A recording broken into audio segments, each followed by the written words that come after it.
चलिए खबरों में आगे बढ़ेंगे। बात अब मुरादाबाद की करेंगे, जहां पर बिलारी तहसील के गांव मीरापुर में आकाशीय बिजली गिरने की वजह से एक 28 साल के युवक की मौत हो गई। बिलारी तहसील के गांव मीरपुर निवासी राजकुमार अपने घर से खेत पर धान की रोपाई करने के लिए गया था। इसी दौरान अचानक बिजली गरजती हुई और गिरने की वजह से उसकी जान चली गई। आसपास खेत में काम कर रहे किसान बिजली गिरती देख भाग निकले। हालांकि बाद में सभी लोग इकट्ठा हुए और युवक को इलाज के लिए अस्पताल में भर्ती करवाया गया, जहां उसे डॉक्टरों ने मृत घोषित कर दिया। बिजली से गिरने से तो मामला आया था, क्या मामला? देखिए, एक केस आया हुआ है हमारे पास, जो तकरीबन 3:30 बजे मेरे पास एक डेड बॉडी आई, जिसमें उनके घरजनों द्वारा बताया गया है कि ये आकाशीय बिजली द्वारा डेथ हुई है। लेकिन मेरी इनिशियल एग्जामिनेशन में मुझे ऐसा कोई साइन नहीं मिले, जिसके लिए मैंने उस पेशेंट को रेफ़र कर दिया है डेड बॉडी को पोस्टमार्टम के लिए मुरादाबाद। तो क्या मानना है गांव वालों को, कहना है तो कहीं कोई इंजरी वगैरह? देखिए, पूरी बॉडी पे ऐसे मुझे कोई इंजरी नहीं मिली जिससे कि कोई बर्न का साइन हो या कोई निशान लगा हो जिससे पता चले कि वो व्यक्ति जला है या कोई बिजली गिरी है। अब पोस्टमार्टम हमने करने भेज दिया, जिससे स्पष्ट हो जाएगा कि कॉज ऑफ डेथ क्या है। ये राजा मुड़िया धान लगाने गए थे, फिर बारिश आई तेज से, बाहर बिजली गिर गई इनके ऊपर। फिर कहाँ लेकर आए थे आप? हम लेकर आए थे पहले मुड़िया, राजा मुड़िया, उसके बाद में सरकारी अस्पताल, उसके बाद में मृत्यु। तो अमरोहा में मानसून की पहली बारिश की वजह से मकान भर भरा कर गिर गया। बता दें कि इस दौरान 3 बच्चियां भी उसमें दब गई, जिसकी वजह से तीनों ही घायल हो गई। मौके पर पहुंचे लोगों ने मलबे से बमुश्किल बच्चियों को बाहर निकाला। जिले भर में लगातार सुबह से ही बारिश हो रही है और इसी वजह से ये हादसा हुआ। तरहरा थाना क्षेत्र के पथरा गाँव की पूरी घटना है। हालांकि तीनों ही बच्चियों को बड़ी मुश्किल से मलबे से बाहर निकालकर इलाज के लिए अस्पताल में भर्ती करवाया गया है, जहां पर तीनों का इलाज चल रहा है। तो नोएडा एयरपोर्ट के पास कन्वेंशन सेंटर, जिसका क्षेत्रफल करीब 200 एकड़ होगा और इसकी मांग इंडिया एक्सपोजिशन मार्ट लिमिटेड यानी कि IEML ने यमुना अथॉरिटी से की थी, जिसके बाद अब यमुना प्राधिकरण ने यह प्रस्ताव उत्तर प्रदेश शासन को भेजा। अब बोर्ड बैठक में इसको मंजूरी भी मिल गई है। मौजूद स्थिति में अब ग्रेटर नोएडा में स्थित एक्सपो सेंटर एंड मार्ट का निर्माण 58 एकड़ भूमि पर किया गया है, जिसमें 73,308 वर्ग मीटर यानी कि 18 एकड़ में प्रदर्शनी स्थल, 800 स्थायी showroom, 14 multipurpose halls, 29 meeting room, 4 open area और 4 रेस्टोरेंट स्थित है।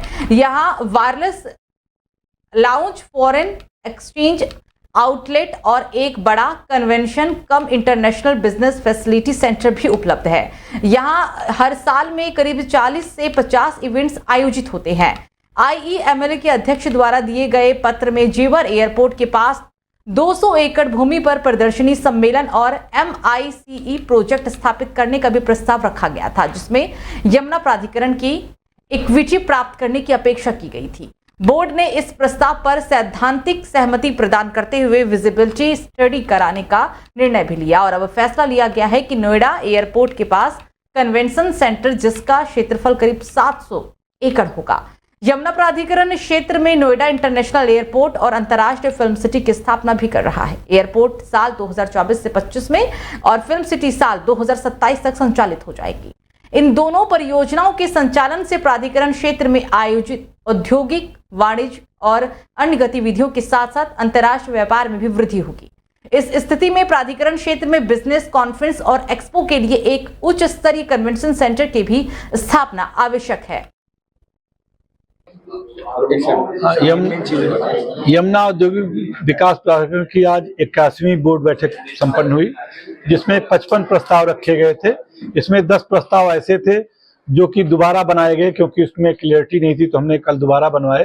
तो वास्तविक रूप से 45 बोर्ड प्रस्ताव गए थे, जिनके पास NOC है और NCLT में चले जाने के बाद उनकी रजिस्ट्री नहीं हो पा रही थी। तो उनके IRP के साथ बैठक करके हम लोगों ने यह निर्णय किया है कि 6 से 8 लोगों की तथा और भी लोग जिनके पास NOC देते रहेंगे IRP, उनकी रजिस्ट्री सीधे हम यमुना अथॉरिटी में लीज रेंट लेकर के और 64.7% कंपनसेशन लेकर के करते रहेंगे। तो ग्रेटर नोएडा में CM योगी आदित्यनाथ के ड्रीम प्रोजेक्ट फिल्म सिटी को अब पंख लग गए हैं। फिल्म निर्माता बोनी कपूर यमुना प्राधिकरण पहुंचे, फिल्म सिटी का मॉडल प्रस्तुत करेंगे और बोनी कपूर की कंपनी फिल्म सिटी के प्रथम चरण के लिए भूमि पर कब्जा लेने समेत निर्माण को लेकर तय बायोलॉजी के आधार पर ही तैयार हलफनामे पर हस्ताक्षर भी करेगी। सेक्टर 21 में प्रस्तावित है ये फिल्म सिटी। सेक्टर 21 में 1000 एकड़ में फिल्म सिटी प्रस्तावित है और पहला चरण 230 एकड़ में शुरू होगा। इसके लिए बोनी कपूर की कंपनी बेव्यू प्रोजेक्ट्स ने भूटानी ग्रुप के साथ मिलकर सबसे अधिक बोली लगाकर विकासकर्ता कंपनी बन गई है।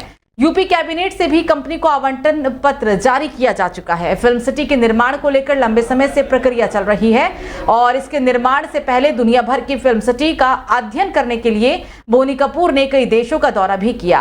कंपनी ने फिल्म सिटी का नया मॉडल तैयार किया और साथ में आज वो यमुना प्राधिकरण के ऑफिस भी पहुंचे और इस दौरान यहाँ कंसेशन एग्रीमेंट पर हस्ताक्षर कर और फिल्म सिटी की जमीन पर कब्जा देने की औपचारिकता को पूरा कर लिया। फिल्म सिटी का निर्माण शुरू होने से पहले कंपनी को सुरक्षा राशि के रूप में प्राधिकरण ने 80 करोड़ रुपए जमा किया। साथ ही फिल्म सिटी से होने वाली आय का 18% भी यीड़ा को ही मिलेगा। फिल्म सिटी में सड़क सहित अन्य सुविधाएं प्राधिकरण ही तैयार करेगा और इसके डिजाइन और निर्माण का काम भी कंपनी की जिम्मेदारी ही होगी। कंपनी फिल्म सिटी के डिजाइन और तय प्रस्तावों में कोई बदलाव नहीं कर सकती है। बोनी कपूर विशेष प्रयोजन माध्यम संस्था यानी कि SPV भी बनाएंगे ताकि तय नियमों के अनुसार पूरा डिजाइन और निर्माण पूरा किया जा सके। निर्माण का पूरा काम यीड़ा की ओर से कंपनी के सामने रखी गई शर्तों के आधार पर ही होगा। तो ग्रेटर नोएडा में प्राधिकरण की पोल खुल गई है। नोएडा प्राधिकरण के दावों की पोल खुली है। दरअसल कुछ ही देर की बारिश ने जल भराव की स्थिति को पैदा कर दिया। थोड़ी देर की बारिश से वाटर लॉगिंग की समस्या हुई। नोएडा के एक्सप्रेसवे पर जल भराव हुआ जिसकी वजह से लोगों को काफी परेशानियों का सामना करना पड़ा। एक्सप्रेसवे से सेक्टर 18 जाने वाले मार्ग पर जल भराव होने की वजह से लोग काफी परेशान दिखे। जल भराव होने के कारण आने जाने वाले गाड़ियों को काफी परेशानियां हुई हैं। जल भराव के कारण जाम जैसी स्थिति भी पैदा हो गई थी।